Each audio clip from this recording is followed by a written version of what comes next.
దేవుని పరిశుద్ధ నామమునకు మహిమ చెల్లునుగాక.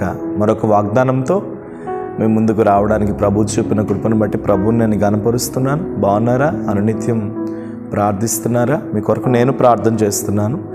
ఈ దినం దేవుడు మనకి ఇస్తున్న వాగ్దానం కీర్తనల గ్రంథం 118వ కీర్తన 25వ వాక్యాన్ని ప్రభు మనకు వాగ్దానం ఇస్తున్నారు.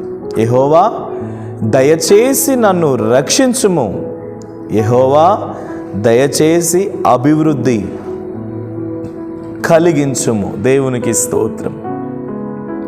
దయచేసి రక్షించుము, దయచేసి అభివృద్ధి కలిగించుము. హల్లెలూయా. ఈ రోజున ఈ వాగ్దానం చూస్తూ అభివృద్ధి, ఒకవేళ అభివృద్ధి కావాలని నువ్వు ఎదురు చూస్తున్నావేమో, అభివృద్ధి కొరకు నువ్వు మనస్సు పెట్టి నువ్వు ఎదురు చూస్తూ ఉన్నావేమో, దేవుడు చెప్తున్నాడు, నేను నిన్ను అభివృద్ధి పరచబోతున్నాను, నేను నిన్ను రక్షించబోతున్నాను, నేను నిన్ను అభివృద్ధి పరచబోతున్నాను.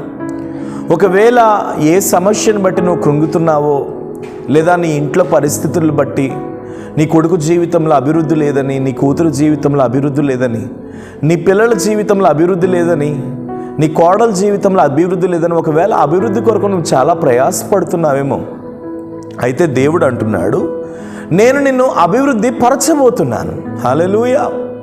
నేను నిన్ను అభివృద్ధి పరచబోతున్నాను. నేను నిన్ను అభివృద్ధి పరిచి నేను నీ తలను పైకెత్తబోతున్నాను. దేవునికి స్తోత్రం. నువ్వు ఎక్కడైతే కృంగిపోతూ నా జీవితం ఇంతే, నా బ్రతికింతే, నా భవిష్యత్ ఇంతే, నా బ్రతుకు వేస్ట్, నా లైఫ్ వేస్ట్, నేను ఇంకా అయిపోయింది నా పని, నా జీవితం అయిపోయింది అని ఒకవేళ నువ్వు వేదన పడుతున్నావేమో, కానీ నువ్వు ఎంత వేదన పడుతున్నావో నీ వేదనను నీ దేవుడు చూస్తున్నాడు. నువ్వెంత నలిగిపోతున్నావో నీ నలుగుడును నీ దేవుడు చూస్తున్నాడు. నువ్వెంత కృంగిపోతున్నావో నీ కృంగుదలను దేవుడు చూస్తున్నాడు. అందుకనే చూస్తున్న దేవుడే చెప్తున్నాడు, నేను నిన్ను అభివృద్ధి పరచబోతున్నాను, నేను నీకు సంపూర్ణమైన అభివృద్ధిని ఇవ్వబోతున్నాను అంటున్నాడు. కాబట్టి నువ్వు ధైర్యం తెచ్చుకో. నువ్వే విషయాన్ని బట్టి నలగొద్దు, నువ్వే విషయాన్ని బట్టి కృంగిపోవద్దు, నువ్వే విషయాన్ని బట్టి వేసారిపోవద్దు, నువ్వే విషయాన్ని బట్టి ఇబ్బంది పడవద్దు. ఎందుకంటే నీ స్థితి నీ స్థితిలా ఉండదు. నీ స్థితిని దేవుడు పైకెత్తబోతున్నాడు. పరిశుద్ధ గ్రంథంలో అనేక మంది భక్తులను దేవుడు అభివృద్ధి పరిచాడు, అభివృద్ధి పరుస్తూనే ఉన్నాడు. అవును, నీ దేవుడు ఐశ్వర్యం నీకు ఇవ్వగలడు, నీ దేవుడు ఆశీర్వాదం నీకు ఇవ్వగలడు, నీ దేవుడు ఆరోగ్యమును నీకు ఇవ్వగలడు, నీ దేవుడు సంతోషమును నీకు ఇవ్వగలడు, నీ దేవుడు నెమ్మదిని నీకు ఇవ్వగలడు, నీ దేవుడు ఆనందమును నీకు ఇవ్వగలడు. కాబట్టి సంగమా, ధైర్యం తెచ్చుకోండి. అభివృద్ధి పరిచే దేవుడిని నువ్వు కలిగి ఉన్నావు. ఈవెన్ ఆదికాండం తొలి అధ్యాయములో 26-27 వాక్యంలో కూడా ప్రభు చెప్తా ఉంటాడు, మీరు విస్తరించండి, భూమిని నిండించండి, దాన్ని లోపరుచుకోండి, మీరు అభివృద్ధి పొందండి అంటాడు. నిజమే, నువ్వు అభివృద్ధి పొందుట దేవుని చిత్తం.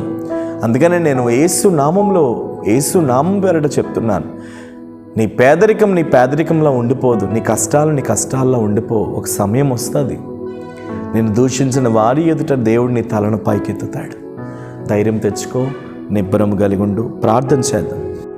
ప్రేమ నమ్మకం కలిగిన తండ్రి, ఎంతమంది అయితే ఈ వాగ్దానం చూస్తూ అభివృద్ధి కొరకు వారు కోరుకుంటున్నారో, నిశ్చయముగా యేసు నామంలో అభివృద్ధిని ఇవ్వమని ప్రార్థిస్తున్నాను. నీ విస్తారమైన దీవెన, నీ విస్తారమైన ఆశీర్వాదం వారి జీవితంలో కలుగునుగాక. ఎంతమంది అయితే భయంకరంగా బాధపడుతూ వేదన పడుతూ వారి కుటుంబాల్లో అభివృద్ధి కావాలని ఎదురు చూస్తున్నారు, నిశ్చయంగా అభివృద్ధిని మీరు ఇవ్వమని ప్రార్థిస్తున్నాను. వారిని మీరు రక్షించమని ప్రార్థిస్తున్నాను. నీ కృపా సంకల్పం యేసు నామములో వారి కుటుంబాల మీద దిగునుగా కానీ ప్రార్థిస్తున్నాను. మీరు ఆశీర్వదించండి, మీరు బలపరచండి, దీవెనకరంగా మీరు మార్చి ఫలింపచేయమని యేసు నామములో నీ ప్రార్థన అడుగుతున్నాడు తండ్రి. ఆమేన్. God bless you. నిశ్చయముగా దేవుడు మిమ్మల్ని అభివృద్ధి పరచబోతున్నాడు. ఖచ్చితంగా మీరు రక్షింపబడబోతున్నారు. దేవుని చేత మీరు దీవింపబడబోతున్నారు. ధైర్యంగా ఉండండి. మీరు ఎవరికైనా అవసరం ఉంటే కాంటాక్ట్ చేయండి. ఖచ్చితంగా మీ కొరకు మేము ప్రార్థన చేస్తాం. Praise lord.